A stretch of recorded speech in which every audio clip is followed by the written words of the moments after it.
친절한 시사, 시원한 통찰, 노영희의 출발 새 아침, 슬기로운 인터뷰.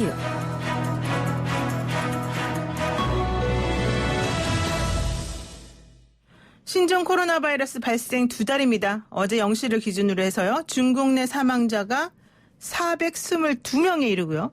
확진자는 2만 명을 넘어섰습니다. 중국과 가장 가까운 이웃나라 중에 하나인 우리 한국으로서는 중국의 상황을 정말로 예의주시하지 않을 수 없는데요.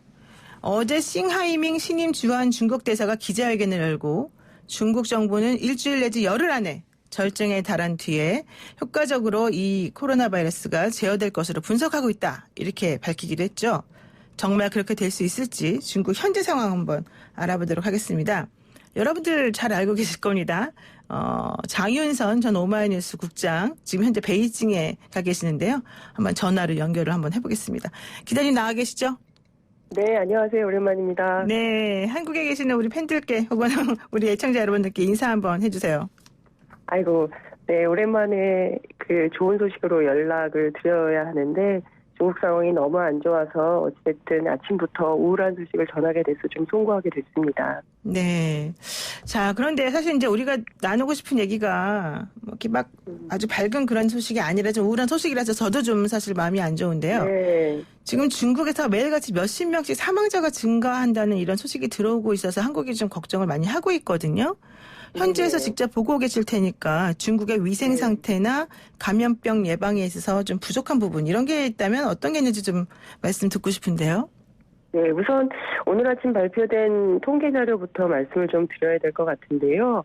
중국 정부가 오늘 새벽 6시 29분에 발표한 자료에 따르면 확진자는 어제보다 3,225명이 늘어났습니다.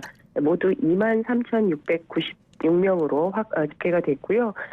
사망자도 어제보다 66명이 더 늘었어요. 그래서 현재 491명으로 집계가 돼서 말씀드린 대로 정말 신종 코로나 바이러스 감염증 확진세는 가파르게 상승하고 있다고 해도 과언이 아닌 그런 상황인 것 같습니다. 네. 앞서 말씀 주신 대로 지금 그 중국 감염병 예방 관련해서는 중국관용 CCTV가 정말 대대적으로 홍보 방송을 하고 있기 때문에 네. 지금은 그야말로 부족함 없이 철저하게 진행이 되고 있다 이렇게 봐야 할 것 같습니다.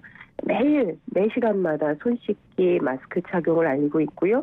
또 일회용 마스크의 경우에는 한 번 쓰면 반드시 폐기하라 이런 지침을 내리고 있습니다. 바이러스 감염 문제가 매우 심각한 상황이기 때문에 중앙정부 당국에서 지침을 내려서 거리에 있는 모든 쓰레기통을 뒤져서 마스크만 따로 수거해라 이런 명령을 좀 내린 모양이에요. 그래서 거리마다 마스크만 따로 분리수거를 하는 일도 발생을 하고 있고요. 네. 실제 중국은 우리처럼 철저하게 분리수거를 하지 않아요. 한꺼번에 모든 쓰레기를 버리는데요. 이번에는 바이러스 감염 때문에 당국이 별도의 특별 지시를 내린 것 같습니다. 그러니까 마스크가 많이 부족해서 지금 네. 쓰레기통에 버린 마스크를 뒤져서라도 따로 수거를 하고 이거를 좀 어떻게 새로 써보겠다 이런 뜻인가요? 아니요, 새로 그 용도는 확인하기가 어려워요. 워낙 네. 여기는 이제 계층별로 차이도 많이 나고 이러기 때문에 딱 말씀을 드릴 수는 없지만 어쨌든 첫 번째는 이제 중앙정부가 이 바이러스 감염 확산을 막기 위해서 마스크만 별도로 수거하라는 명령을 내린 건 사실이고요. 두 번째는 경우에 따라서는 어려운 분들이 그 마스크를 재활용할 수 있으니 또 그래서 감염이 확산될 수 있으니까 네. 마스크를 좀 잘라서 버립시다. 이런 민간 차원의 개개인별로 캠페인이 있기도 한 이런 상황입니다. 아, 그렇군요. 마스크를. 네, 그리고 또 돈이 없어서 마스크를 쓰지 못해서 버스 안에서 한 할머니가 마스크를 쓰지 않고 있으니까 왜 마스크를 쓰지 않느냐 이래서 논란이 생기다가 실제로 그 할머니 돈이 없어서 마스크를 사지 못했다. 그래서 이런 사연이 또 중국 웨이신이나 여러 경로를 통해서 SNS를 통해서 알려지면서 네. 또 안타까운 사연이 알려지기도 하고 이런 상황이죠. 아, 그랬군요. 그러면 중국 현지 병원 사정은 지금 어떤가요? 웨이보에 그 25살 청년이 올린 글을 보면 기층과 고열로 일단 후베이성 중의원, 우리로 치면 한의원 같은 데인데요. 중의원에 갔으나 가서 심종폐렴이 확실하다고 확인이 됐는데도 입원은 우한시 제7병원을 가라고 한다. 그래서 실제로 갔더니 입원이 불가하다. 왜냐하면 너무 사람이 많으니까요. 네. 다시 우창병원으로 가라고 해서 갔더니 또 거기는 병상이 없으니까 내일 새벽 6시에 다시 와라. 이래서 또 가려고 기다리고 있는데 우한 7병원에서 자리가 났다고 해서 아버지가 가서 대신 줄을 서서 진료를 받고 나니까 네. 이번에는 테스트 진단 장비가 모두 동이 났다. 확진 판정이 안 되면 입원도 안 된다. 그래서 주사 한 방울 못 받고 여기저기 헛걸음만 하고 다닌다. 그 사이에 엄마가 폐렴 증상을 보이기 시작해서 매우 두렵다. 뭐 이런 글들이 막 올라오고 있는데요. 네. 이게 어떤 특정 한 개인의 상황이 아니라 우한시 전체가 뭐 이런 상황이 됐던 겁니다. 그래서 실제 환자는 넘쳐나는데 이를 수용할 병원이 없어서 대다수 환자를 집으로 돌려보내야 했던 중국 중앙정부가 지난 3일이죠. 월요일인데요. 우한에 푸션샨 병원을 짓고 그젯밤부터 확진 환자를 이송하기 시작했어요. 네. 그래서 어제부터 본격적인 진료는 시작이 됐고 그리고 내일 또 레이션샨 병원 진료가 시작이 될 예정인데요. 네네. 문제는 벌써부터 허쇼샨 병원에 대한 비판이 나오고 있다는 겁니다. 반중 성향의 매체 히말라야 글로벌에 따르면 허쇼샨 병원 내부를 촬영한 영상을 공개하면서 이 문이 안에서는 안 열리고 병실 문을 얘기하는 건데요. 음식을 안으로 전달하는 작은 통로만 있어서 네. 이게 병실이라기보다는 감옥 아니냐 이런 주장을 하고 있기도 합니다. 현재 이 병원은 중국의 인민해방군 그러니까 중국 군 당국이 운영권을 넘겨받아서 현재 관리 중에 있거든요. 네네. 중국 당국은 감염 확산을 막겠다는 취지로 이렇게 했을 수 있지만 세계적으로 볼 때 이것은 인권 감수성이 없는 조처가 아니냐 이런 비판은 나올 수밖에 없을 것 같습니다. 그러네요. 그러니까 네. 약간 감염이 됐다고 걱정하는 사람들이 병원을 찾아가도 잘 뭐 치료를 받기도 좀 어려운 상황이다. 그리고 실제 병원에서 치료도 약간 인권에 문제가 있을 정도로 우려가 될 정도로 좀 힘들다 이런 얘기인데 제가 들으니까는 중국 현지 병원에서는 이제 당연히 의료진들도 마스크를 쓰고 환자도 마스크를 쓰고 하겠지만은 그게 좀 부족하고 모자란다 이런 얘기 그래서 결과적으로 마스크 공급 부족한데 돈이 너무 많이 올라가지고 힘들다 뭐 이런 얘기도 나오는데 병원도 그렇습니까? 예, 병원도 그렇고 뭐 마스크 수급은 지금 매우 심각한 상황인데요. 그래도 병원 내부에서는 일반보다는 안정적으로 수급이 되고 있을 텐데 알리바바에서 운영하는 중국 최대 온라인 쇼핑몰이죠. 타오바오 그리고 네. 중국의 중산층을 겨냥해서 만든 찡동 같은 경우에도 일반 의료용 마스크를 평소대로 제값 주고 구하기는 매우 어려운 상황입니다. 타오바오에는 간혹 시장가보다 매우 저렴한 마스크가 올라오기도 하는데 일반 시민들은 선뜻 구매하기 어려운데요. 왜냐하면 가짜도 유통되기 때문에 그렇습니다. 가짜요? 예. 마스크가 가짜가 있어요? 예. 네, 상상하기 어려우신데 그런 일들이 벌어져요. 그리고 진동의 경우에는 방진 마스크 하나에 299리안 그러니까 우리 돈으로 5만 원이 조금 넘는 5만 가격입니다. 아, 네. 그래서 장 기자님도 저희한테 마스크 좀 보내주세요 그러셨군요. 아니, 그러니까 정부에서 사실 얼마 전에 이제 대사관 통해서 중국 교민들에게 1인당 3장의 마스크를 나눠주셨어요. 근데 그거 굉장히 감사하게 받고 있는데 사실 이게 사흘치에 불과하고 또 중국에서는 이 마스크 산에 사실상 마스크 대란을 겪고 있기 때문에 네. 정부 차원에서 마스크를 교민들에게 주시고 근데 뭐 한국 또한 지금 굉장히 어려운 상황이라고 해서 네, 맞아요. 저희가 선뜻 부탁드리기는 매우 어려운 그런 상황이기도 합니다. 어제부터 중국의 우메이라고 해서요. 중국인들이 선호하는 프랜차이즈 마트가 있는데 여기에서 낮 12시 정오부터 한국산 KF94 마스크를 1인당 5매씩 한정 판매를 하고 있습니다. 네. 근데 이게요. 중국인들도 이럴 때는 한국산을 너무 좋아해요. 네. 1분도 안 돼서 완판되는 상황이어서 지금 한국산 마스크를 사기는 굉장히 어려운 상황이고요.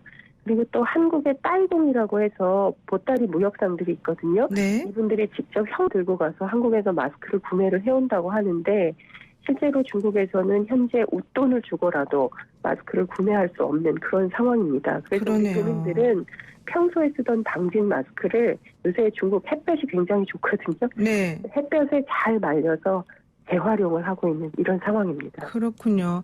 그러면 이제 감염자나 의심자 관리는 어떤가요? 자택에서 자가격리되는 접촉자들도 좀 있습니까? 그렇습니다. 우선 시내에 돌아다니는 방호요원들이 비접촉식 체온계로 체온을 재요. 그래서 열이 37.5도 이상이 되면 네. 무조건 바로 격리가 돼서 병원으로 가게 되는데요.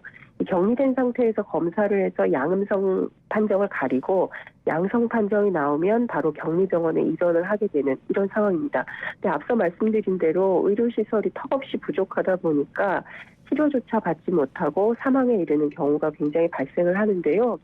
의심 환자의 경우에는 오전, 오후로 당국에 전화를 받습니다.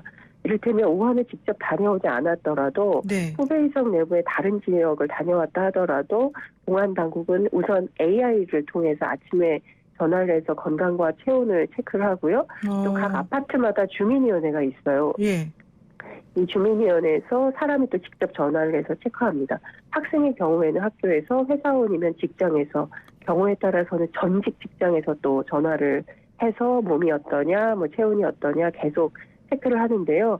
의심 환자로 분류가 되면 자신의 아파트 현관을 뭐라고 표현해야 될까요? 두꺼운 철 벨트 같은 걸로 문을 봉쇄해 버려요. 아파트 현관을요? 네, 아예 못 나가게. 그래서 당국에서 필요한 생필품을 배달해 주는데요. 물론 앞서 말씀드린 대로 당국은 이제 감염 확산을 막기 위한 조처다. 네. 이렇게 얘기를 하고 있지만 사실 그 반대의 경우 자신이나 가족이 환자라고 생각을 하면 좀 너무하다 이런 생각이 들 수 있죠. 사실 중국에 프라이버시 이런 게 별로 없어서 네. 이런 문제들이 곳곳에서 발생하고 있습니다. 정말 여러 가지 안타까운 소식이 계속 들리고 있는 건데 또 이런 가운데서 그 중국의 선전이라고 하는 대도시에서는 택배기사가 감염자다. 이렇게 네. 밝혀지면서 슈퍼 전파자가 택배기사 아니냐 이런 우려도 있는 것 같더라고요. 예, 그런 얘기가 나오고 있습니다. 왜냐하면요, 중국은 사람 빼고 다 배달이 가능하다 이런 말이 있을 정도로 배달 문화가 굉장히 발달해 있는데요. 예. 앞서 말씀하신 대로 그 배달원들을 콰이디라고 부릅니다. 이 콰이디들이 온갖 군데를 다 다니면서 사람들을 만나기 때문에 그렇죠. 실제로 이 배달업에 종사하시는 분들이 슈퍼 감염자 아니냐 이런 이제 이런 얘기도 나오기도 있는데요. 실제로 우한 봉쇄가 지난 23일 날 됐는데 봉쇄 이후에 북경도 공식 업무를 계속 미루고 있으면서 실제 거리에 업무차 돌아다니는 분들은 앞서 말씀하신 택배기사, 콰이디, 청소 노동자들밖에 없습니다. 그러겠네요. 근데 이분들 안전은 과연 누가 보호하는 것인가 싶게 굉장히 열악한 상황인데요. 네. 되게 일회용 마스크를 착용하고 있지만 한눈에 보기에도 교체가 필요한 정도로 굉장히 낡아 있습니다. 그리고 중국은 이제 보안이라고 해서 이제 아파트 출입구마다 경비들이 있는데 네. 이분들도 굉장히 열악한 상태입니다. 이분들도 굉장히 많은 사람들을 접촉하고 있는데요. 그래서 모든 아파트들이 우한 봉쇄 이후에 베이징의 경우에 아파트 출입구를 차단하고 외부인이 출입할 수 없도록 네. 이렇게 만들어 놓고 있긴 합니다만 그래서 그로 인해서 또 다른 불편함도 생기죠. 왜냐하면 중국인들 아파트 현관까지 그 콰이디들로부터 물건을 배달받았는데 이제는 아파트 입구까지 스스로 걸어가서 물건을 찾아와야 되기 때문에 여기저기서 이러저러한 소동들이 계속 벌어지고 있는 그런 상황입니다. 그렇군요. 좀 마지막으로 하나만 여쭤볼게요. 지금 현지에서 결국 이제 직접 이 상황을 지켜보고 계시는 입장인데 중국이 이번 신종 코로나 바이러스 관련한 대응책이나 정부의 정책이나 이런 것들 중에서 어떤 게 가장 좀 문제라고 보시나요? 우한에서 원인모를 폐렴이 유행한 시점이 작년 12월 18일입니다. 네. 그리고 1월 초에 그것이 신종 코로나 바이러스라는 것이 확인이 됐거든요. 네.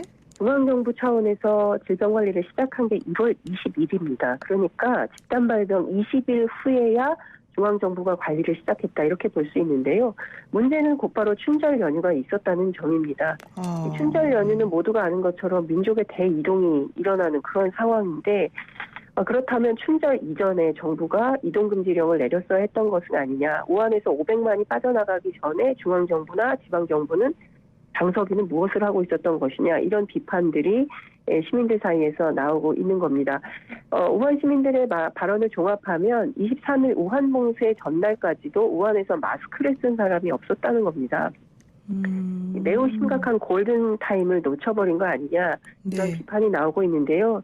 이 가운데 사실 우한이라는 도시가 인구 1,100만이 사는 큰 도시이기는 합니다만 의학적 인프라가 제대로 갖춰진 도시는 아닙니다. 그런 도시에 급작스럽게 이렇게 큰 질병이 놓이면서 수많은 사람들이 한꺼번에 목숨을 잃게 되는 이런 원인을 제공한 게 아닌가 싶고요.